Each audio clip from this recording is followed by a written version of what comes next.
আসসালামু আলাইকুম রহমতুল্লাহ। কেমন আছেন সবাই? আশা করছি সবাই ভালো আছেন। ফলি মাছের কোফতা কিন্তু একটু বানানো ট্রিকি। আমি কষ্ট বলবো না, একটু ট্রিকি। একটু কৌশল করে যদি ফলি মাছের কোফতাটা একবার বানিয়ে নেওয়া যায় তাহলে কিন্তু আপনি অনেক দিন পর্যন্ত এর স্বাদ আপনার মুখে লেগে থাকবে, আপনি ভুলতে পারবেন না। আমি দেখাচ্ছি আজকে ফলি মাছের কোফতা। অ্যাকচুয়ালি আমি না, আমার আম্মু দেখাবে। মাছটাকে কেটে নিয়েছি ভালোভাবে, কেটে মাছের যে গায়ে আঁশটা থাকে সেটা ফেলে দিয়েছি। দেন মাথাটাকে আলাদা করে সাইডে যে কাঁটাগুলো থাকে সেগুলোকে এইভাবে কেটে নিতে হবে। এরপরে একটা পুঁতোর সাহায্যে আস্তে আস্তে করে একটু এরকম করে বাড়ি দিয়ে দিয়ে মাছের উপরে একটু প্রেস করে করে সাবধানে করতে হবে যাতে চামড়াটা ছিঁড়ে না যায়, মাছটা বাইরে বেরিয়ে আসবে।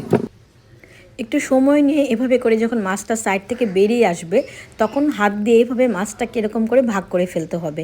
একটু কেয়ারফুলি করবেন, ফলি মাছে কিন্তু অনেক কাঁটা থাকে, এই জন্য যেটা করতে হবে একটু বড় ফলি মাছ নিতে হবে যাতে আপনাদের কষ্ট অনেকটা কম হয় এবং কাঁটাটাকে রিমুভ করতে সহজ হয়।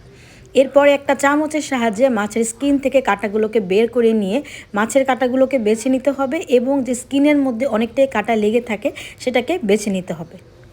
এরপরে তো একদমই কষ্টের কাজ শেষ, এরপরে আর কিছুই নেই। তারপরে পেঁয়াজ, কাঁচামরিচ, ধনেপাতা, কিছুটা লবণ, হলুদ, মরিচ, ধনিয়ার গুঁড়ো, আমি এখানে টালা জিরের গুঁড়ো দিব। সেই টালা জিরের গুঁড়ো দিয়ে ভালোভাবে এটাকে মেখে নিতে হবে। যখনই আপনি মাখবেন দেখবেন যে অসাধারণ সুঘ্রাণ বেরিয়ে গেছে এই মাছের কোফতার যে ভিতরে মিক্সচার সেটা থেকে। এই পুরটার মধ্যে কিন্তু অনেকে এটাকে একটু বাড়িয়ে নেওয়ার জন্য আলু সিদ্ধ করে সাথে অ্যাড করে মাছের সাথে আলুটা চটকে অ্যাড করে দেয়। তো আমি সেটা করিনি, আমার কাছে একটু কম খাবো কিন্তু মজা করে খাবো, এটাই হচ্ছে গিয়ে আমার ইচ্ছা বা আমার এটা পছন্দ।